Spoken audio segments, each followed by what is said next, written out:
welcome along everybody. This is Choops with tea, sugar and milk as always. Returning with part 2 of our Totem Shaman deck that I really am enjoying playing.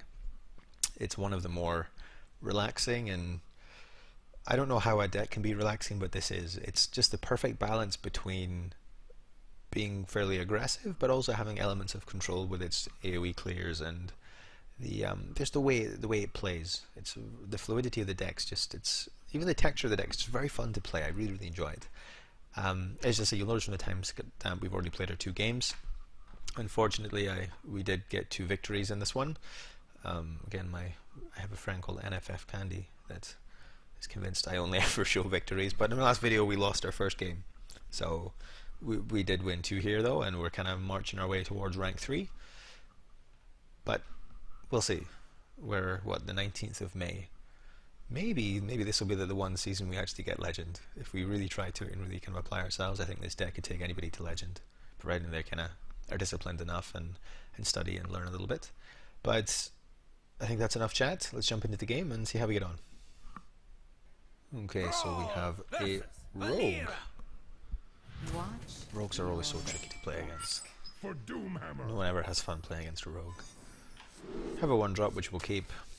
The Hex is kind of tempting to keep for the 5/4 they drop down. It denies them the coin, and it's a cheap minion for.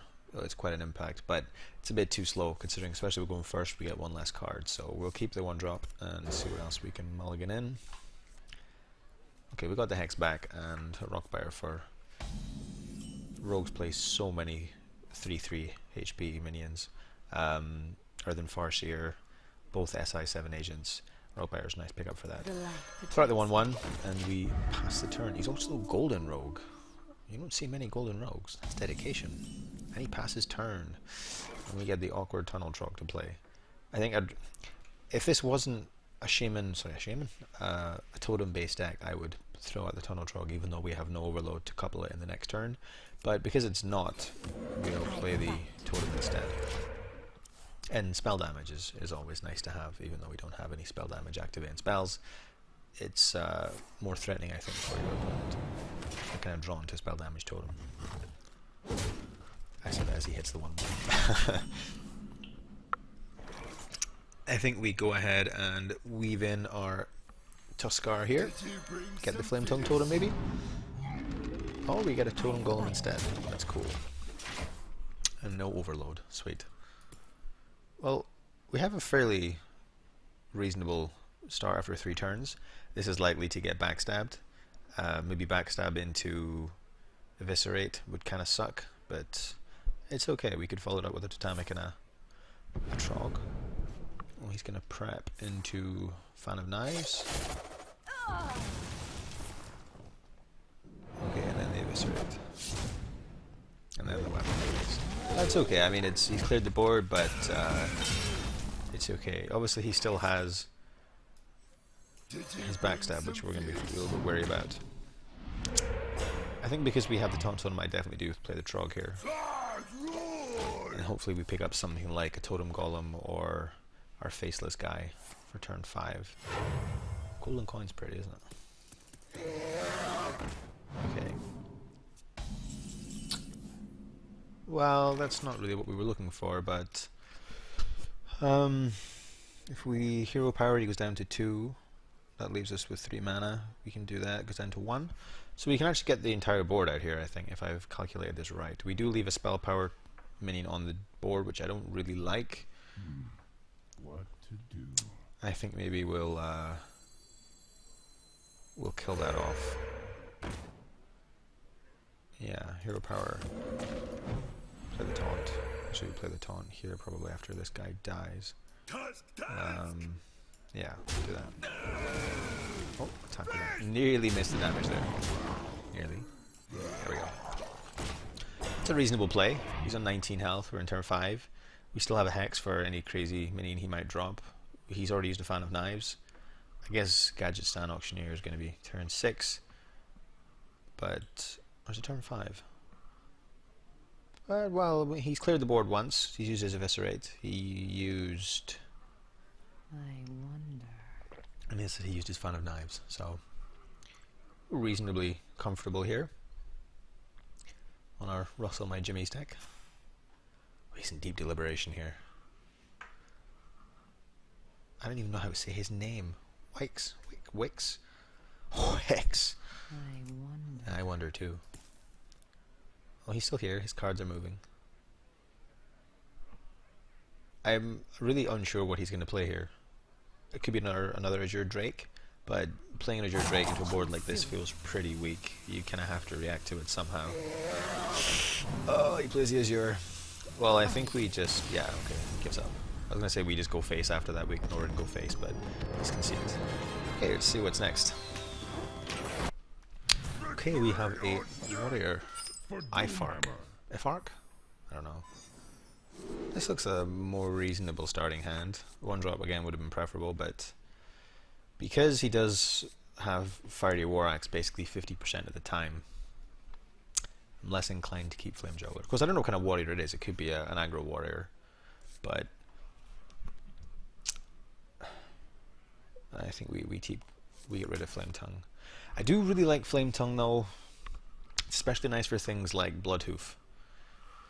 But I think it's a bit too greedy keeping 3 2-drops, especially with no coin. That's a reluctant give up. I might regret that later on. Actually, do you know what? I'm going to keep it and get rid of that. I don't know. No, I get rid of the Flame Tongue. But then what am I hoping to get in its place? I guess a Lightning Bolt or a Rock Biter or a Trog. Yeah, okay. We do that. Well, there's our Trog. Thank God for that. I always thought I was going to get like the Valiant Kodo Rider thingy. This will probably get Fiery War Axed away, but he's 1 drop, and if it's now, it's not now, it's going to be later on, so it's okay. And he might not. Well, he is aggro. Okay.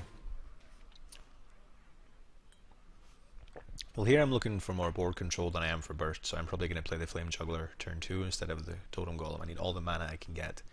I might play this into Mana Tide and force him even to remove it. It's 3 damage when I take into the face, and we get a card draw at the end of it. So I think that's what turns 2 and 3 is going to be looking like, unless something dramatic changes with the board.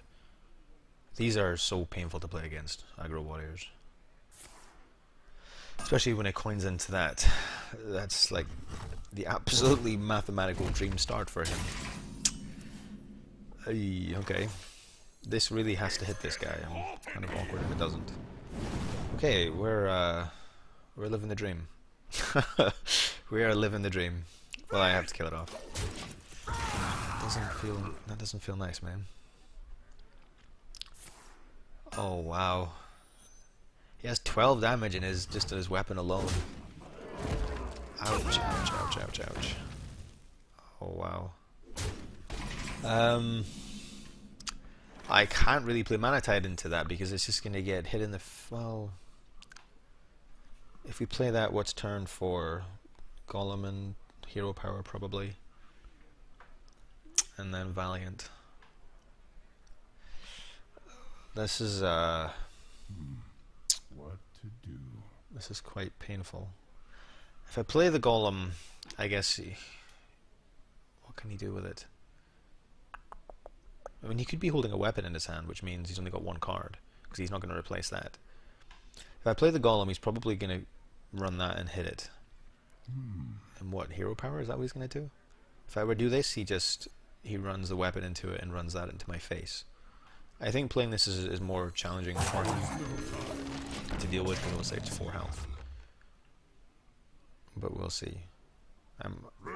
Oh, man. Yeah, that was a pretty sick top tag. Oh, okay. I think our line of play was okay there, though. I think it was okay.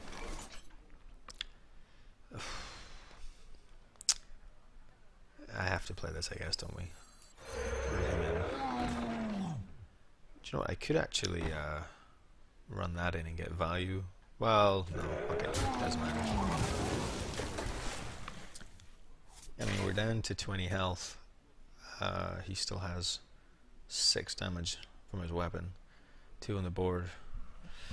We're not looking very healthy here. We really need something like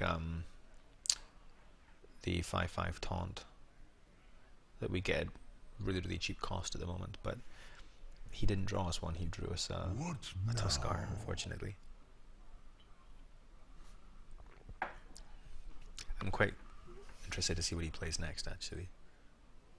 Because I think his hand was quite weak, man. I don't know why I felt that, but I thought maybe he had a weapon in his hand, but then he top decked the charge. If he didn't top deck the charge, I think we would have like been 70-30 to win the game. Now I think it's swung back the other way. Just a hero power is perfect. That's what you want to do. Just, there we go. That lets us back onto the board. I mean, he's still got his flipping 3 to clear my 3-2, but we could actually Valiant here. Because, I mean, what's he? He's gonna have to go. He's gonna have to hit it with Rusty Hook to execute it. Or do we Tuskar hero power takes to 5? I think we Huskar on hero power actually.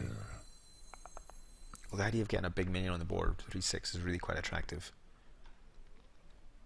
And then we can, what's turn 6? Tuskar, Trog, and hero power. Yeah, I think I like that better. Because if I don't play him now, there's no point playing him turn 6 either, because I still can't hero power. I quite like this. Providing he doesn't have like a pirate with charge and execute, that would be like the only really downside to this turn, I think. I mean, it's quite slow playing a 3/6, but he has an empty board, and he can't really afford to leave that. If he doesn't have execute, then I guess he has to. But we're going to summon out 2 totems here, so we're quite likely to get a taunt totem. Oh man, Arcanite. Okay, well we go with the turn that we said. Instead of playing the tunnel, we might actually play the Primal Fusion. Where do I want to put this? No, probably here, right? Yeah, in case we get the flame tunnel.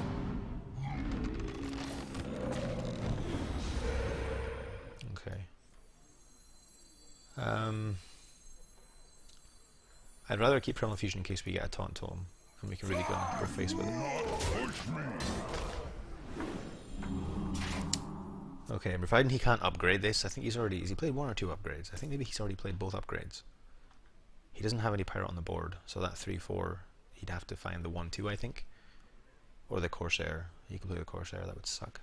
Of course, we do have Bloodlust, which is kind of cool. We can Primal Infusion, Hero Power, and Bloodlust next turn, and we wouldn't be too far away from lethal. But this is a curious game, because I'm very... I know I look like I'm 17, but he has 10 on his weapon alone. You know, if he Heroic Strikes, one of the 4/3 charges, I'm game over. Or close to game over. He's obviously in deep thought about what he's doing here, because I do quite like the golden Arcanite Reaper on Earth. Well, of all the things he could hit, I'm quite happy he hit that. There might be some kind of strategy to what he's doing here, because... Okay, well, now the fact that he's having to respond to our board, that puts us in a really sweet situation. I'm really happy with that. And I think we just capitalize with that in hero power. I know we only have that total on the board, but it's 2 big 3/6s. And it's going to get +4 every time he hits. I think we, even if he kills the totem, I think we Bloodlust. It's 3, 6, 9, 12. Yeah, that would be lethal, for sure. It might have a lethal last turn, actually. I didn't even count it. I assume not. It was a mistake. Sorry. I wonder. Now, I'm pensive here, but I think we're looking quite healthy. So the moment your aggro warrior starts reacting to your board with a blank board himself, your odds are kind of dramatically improved. He's obviously in a pretty sticky situation. He's kind of unlucky he hasn't drawn any Corsairs, but, well, that's okay. We didn't actually draw any... Well, we drew 1 Totem Golem. But we didn't draw our Faceless. It was like our broken card, even though we only run 1 of him. Or nor Spirit Wolves either, actually, which are perfect for this aggro matchup.